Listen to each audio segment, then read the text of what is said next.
On behalf of those of us from Plateau State, Edward Pojok, Solomon Maren, and Timothy Godu, on urgent need to investigate violent terror attacks and threat to lasting peace in Plateau State.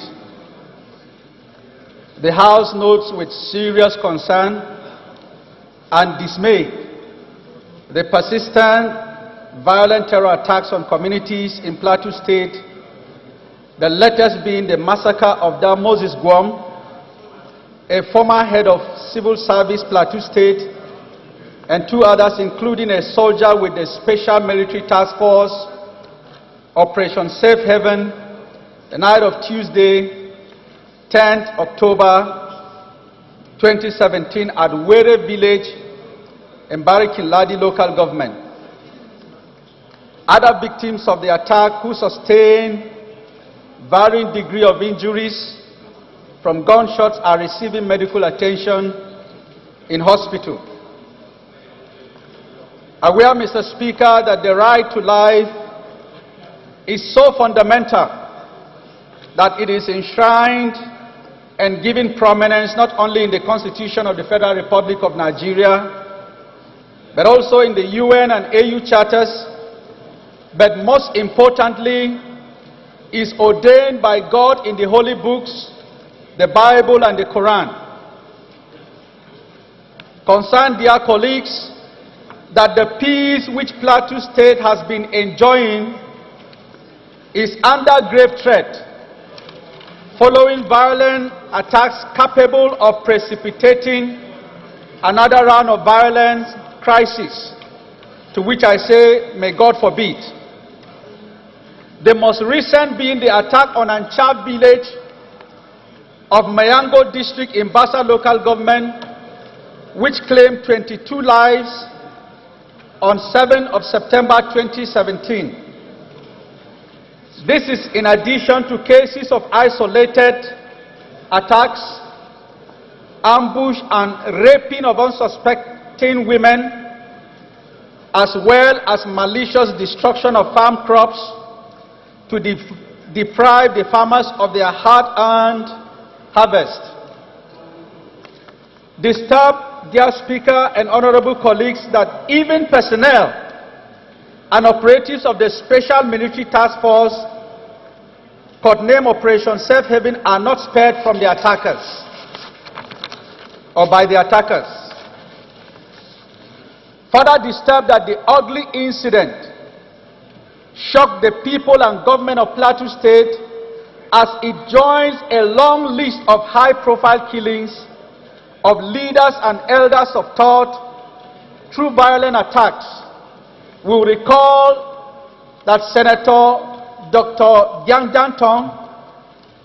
Honorable Gyang Fulani, a majority leader in the State House of Assembly, His Royal Highness Sir Ron Pulere, Sir Lazarus Egai, a first-class chief, Reverend Beatrice Manjang, ex-Kokin Vice President, and a host of others have fallen victim to high-profile killings, in addition to the thousands of our people that are falling to these terror attacks. Further aware that the affected communities have, through violent attacks in the past, been subjected to massive displacement from their ancestral homes and farmlands, all of which are predominantly under occupation. Mr. Speaker, honorable colleagues, we are moving that the House should resolve as follows. 1. Condemn the attacks and displacement in strong terms. 2. Mandate the House Committees on Human Rights and National Security and Intelligence to investigate the attacks and report back to the House in 21 days. 3. Urge government, through the instrumentality of the Special Military Task Force codenamed Operation Safe Haven, to ensure that the attackers are traced, apprehended, and prosecuted.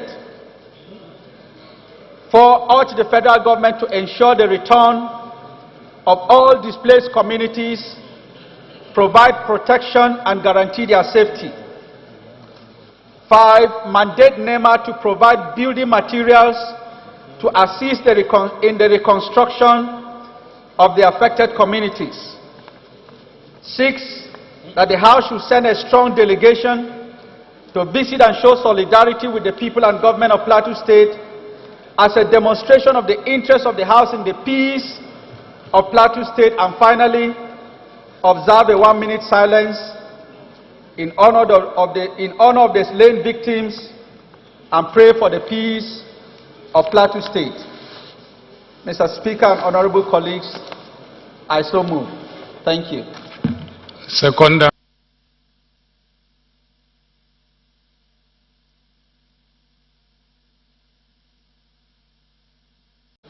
Honorable Gyang, I think you have articulated your thoughts and as contained in this very lengthy presentation, the body of the motion.